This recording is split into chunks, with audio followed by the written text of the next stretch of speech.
Anggota DPR RI fraksi PD Perjuangan Adian Napitupulu menegaskan sikap PDIP tetap bulat mengajukan hak angket untuk mengusut dugaan kecurangan pemilu. PDIP kini tengah menggodok hak angket secara matang dan menguatkan data agar tidak berjalan setengah matang. Meski demikian, Adian menyebut masih menanti arahan Ketua Umum PDIP Megawati Soekarno Putri menentukan momentum tepat menyampaikan hak angket. Ambil keputusan yang penting buat bangsa ini, pelajari baik-baik. Apa yang dipelajari secara akademis bagaimana, secara regulasi bagaimana, peluang-peluangnya bagaimana, kemungkinan-kemungkinan dan sebagainya dan sebagainya. PD Perjuangan sedang dalam tahap itu. Partai itu, organisasi itu terpimpin. Kalau kita mengatakan Ibu Megawati Soekarno Putri adalah ketua umum, dengan sekian kesepakatan kita hak dan kewenangan ketua umum, ya kita ikuti dong. Jangan kita sepakati lalu tidak kita langgar. Bagaimana perjalanan hak angket dugaan kecurangan pemilu di DPR hingga hari ini? Kita akan bahas bersama dengan anggota DPR fraksi Gerindra Kamru Samad dan juga anggota DPR fraksi PD Perjuangan Dedi Sitorus. Selamat sore Bang Dedi, Pak Kamru Samad.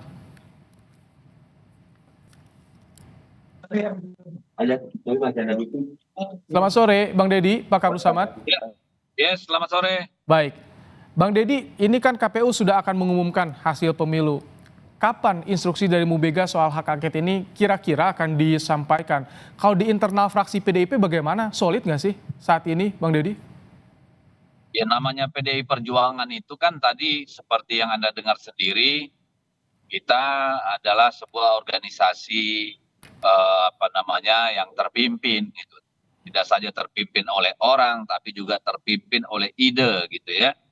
Nah, terkait dengan hak angket, kalau partai pimpinan sudah memutuskan, maka itu adalah sebuah keniscayaan untuk dijalankan.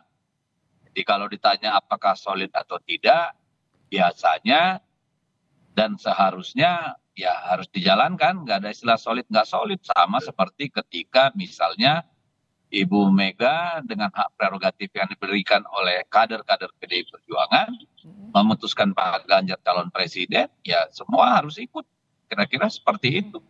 Kalau dinamika di internal fraksi PDIP bagaimana saat ini? Kan masih menunggu instruksi Ibu Mega, tapi bagaimana sih adu gagasan, pertimbangan? Tadi kan matang setengah matangnya itu bagaimana Bang Dedi? Ya kan pasti ada dinamika, dimanapun ada namanya demokrasi, dimanapun ada yang namanya manusia, selalu kan pasti ada perbedaan-perbedaan. Dalam partai politik yang normal, dinamika itu selalu harus ada. Yang kalau tidak normal, ya tidak ada dinamika. Tetapi yang paling penting buat kita, ketika itu menjadi keputusan politik partai, tentu itu semua harus berhenti yang namanya dinamika. Mas dulu pencet. Oke, baik. Pak Kamru Samad, ya, sudah bergabung. Nah, bagaimana sudah. Anda melihat kemarin PKB nyebut soal bulat hak angket, sekarang PDIP, bagaimana Anda melihat upaya pengguliran hak angket yang saat ini masih dibahas, masih digodok di DPR nih, di fraksi masing-masing? Iya, Mas Ibrahim, memang hak angket ini dari awal kita mengatakan ini adalah hak setiap anggota DPR, sesuatu yang sangat penting dan sangat mulia apabila dijalankan untuk kepentingan bangsa dan negara. Itu dari awal. Dalam konteks menghadapi menyelesaikan sengketa kepemiluan, dari awal juga kita mengatakan bahwa ada instrumen hukum yang sudah tersedia di dalam undang-undang pemilu, baik dan sekarang masuk pada ranah persiapan ke Mahkamah Konstitusi jika seandainya ada sesuatu yang dianggap melanggar ketentuan perundang-undangan kepemiluan. Nah, bagaimana dinamikanya? Tentu yang lebih mengetahui adalah partai-partai yang teman-teman atau anggota-anggota DPR yang selama ini memang punya pemikiran, punya gagasan, dan punya semangat serta spirit untuk melihat dan mendalami lebih jauh, lebih mendalam tentang potensi yang dianggap merugikan atau bertentangan. Nah, sejauh mana hal tersebut? Nah, kita sampai hari ini belum melihat kesungguhan dari teman-teman baik dengan administrasi pengajuan untuk syarat angket maupun substansinya juga kita belum dapatkan. Oke. Maka mungkin karena belum paripurna ya, jadi kita biasanya dibacakan di paripurna. Oke. Mungkin minggu depan akan ada sidang Pak paripurna. Kabru Samad, Biasanya, ya, kalau biasanya dibacakan di sidang paripurna jika ada usulan seperti itu. Oke. Jadi bisa jadi sedang berproses administrasinya, tetapi kita tunggu dari teman-teman anggota DPR. kalau Anda kemarin kan ada pertemuan Jokowi dengan 2 menteri dari PKB. Kalau Anda melihat ada yang membaca soal ini ada upaya untuk meredam hak angket. Kalau Anda dari Gerindra membacanya apa ini ketika ada yang berspekulasi seperti itu? Kalau bisa saja orang berspekulasi, tapi seorang presiden bertemu menteri secara rutin ataupun tiba-tiba dipanggil itu adalah sesuatu yang biasa saja, sesuatu yang wajar. Seorang pembantu dipanggil baik secara sendiri-sendiri maupun bersama-sama atau berdua bertemu dengan presiden. Tetapi lebih dari itu kita memang masih concern sampai hari ini 20 Maret. Setelah 20 Maret hari ini penetapan KPU tentang hasil pemilu, baru kita lihat nanti. Kami juga bisa jadi sedang juga mengkaji menyiapkan berbagai macam gugatan berkaitan dengan pileg di beberapa dapil, baik dapil kabupaten kota, dapil provinsi maupun dapil RI. Jadi kita akan masuk lagi dalam tahap berikutnya 7 hari ke depan untuk pendaftaran di Mahkamah Konstitusi. Setelah itu masuk tahap persidangan. Jadi konsentrasi kita masih bagian daripada tahapan akhir pemilu ini, Mas Ibrahim. Bang Deddy, kalau Anda biasa membaca Bu Mega ini mengambil momentum yang tepat, biasanya apa sih pertimbangannya atau momen kapan biasanya yang menyampaikan soal keputusan partai ini biasanya Bang Deddy? Karena kan KPU ini udah mau mengumumkan nih. Ya, halo, bisa dengar? Iya jelas, silakan Bang Deddy. Oke, jadi kapanpun diputuskan untuk dilakukan, ya itulah momentumnya. Dan saya perlu berkali-kali mengingatkan bahwa hak angket ini tidak ada urusannya dengan hasil pemilu. Ya, hak angket itu sebagaimana yang tertulis di undang-undang kita, gitu ya. Dalam di MD3 itu adalah hak anggota DPR RI, hak DPR RI untuk melakukan penyelidikan terhadap pelaksanaan undang-undang dan kebijakan yang berdampak luas. Ya. Jadi apakah yang dipersoalkan itu soal hasil pemilu, pelanggaran pemilu? Enggak.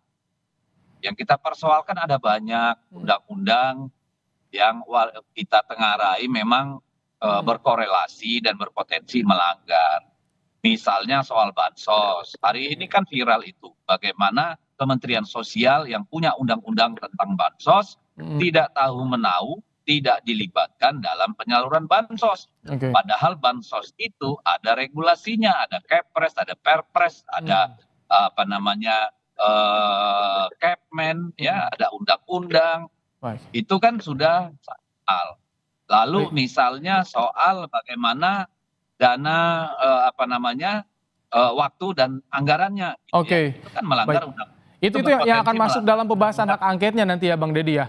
Baik. Ya iya dong. Nah, jadi ini rakyat ini jangan dibingungkan gitu ya, bahwa seolah-olah ini mempersoalkan hasil pemilu. No. Kita butuh memastikan bahwa pemilu kita kemarin tidak dilakukan dengan berbagai pelanggaran undang-undang. Satu. Yang kedua, kita berkepentingan supaya urusan pemilu ini selesai 20 Oktober. 2. Yang ketiga, kita ingin ke depan ada perbaikan dari bolong-bolongnya pelaksanaan undang-undang selama proses pemilu. Gitu loh.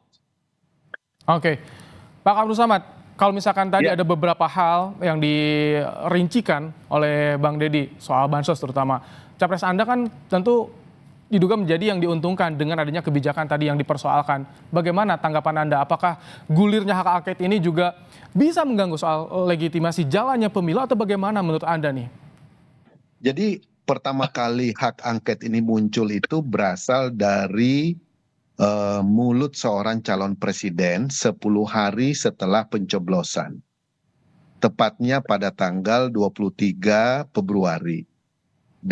Makanya sangat tidak wajar kalau kemudian opini mengaitkan dengan ketidakpuasan terhadap pemilu atau ketidaksiapan menerima kekalahan. Lalu kemudian diperlebar menyangkut pelaksanaan undang-undang lain, itu saya kira penting untuk ditunjukkan.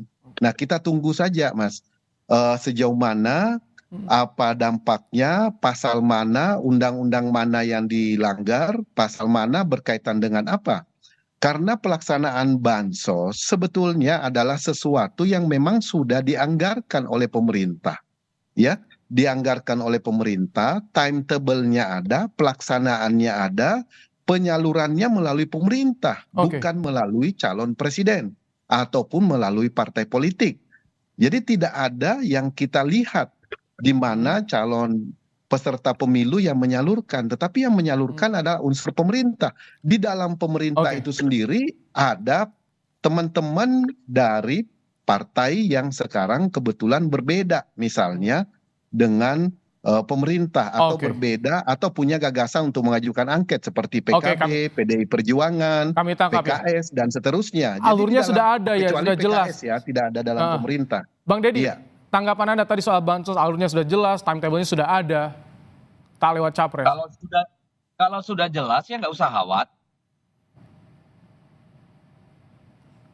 Aduh sayang, Bang Deddy. Ngapain pusing? Kan saya sederhana aja. Oke, silakan. Ya, halo. Lanjut, tadi sinyalnya Halo. sempat putus. Ya kalau menurut saya kalau sudah jelas nggak usah takut, santai aja gitu loh. Nanti kita buktikan. Kami mengusulkan hak angket ini dengan membuat naskah akademis, Oke. dengan melibatkan pakar-pakar. Jadi bukan omong doang gitu. Oke. Jadi kalau Bung Kamarus Samad sudah menganggap semua itu sudah sesuai prosedur, ya silakan saja pendapatnya begitu. Nanti Oke. kita uji dalam angket karena berdasarkan rapat dengan pendapat di komisi berapa itu tadi, komisi 8, 9 ya. 8. 8 itu kan terbukti bahwa Kementerian Sosial yang diberi oleh undang-undang kewenangan itu tidak terlibat. Dari Oke. sisi waktu itu juga harusnya sampai November. Baik, ternyata ini yang sampai akan nanti Januari, Februari. kalau jadi bergulir, ini yang akan masuk dalam pembahasan di hak angket yang akan digulirkan oleh DPR. Tentu kita akan tunggu bagaimana kelanjutannya, perjalanannya seperti apa. Tapi terima kasih Bang Deddy Sitorus dan juga Pak Kamarus Samad telah meluangkan waktu di Kompas Petang. Mas satu lagi. Baik singkat ya, karena terbatas juga durasi singkat Bang Deddy. Silakan. Bahwa Ganjar yang mengangkat itu di publik bukan berarti tanpa pembahasan loh.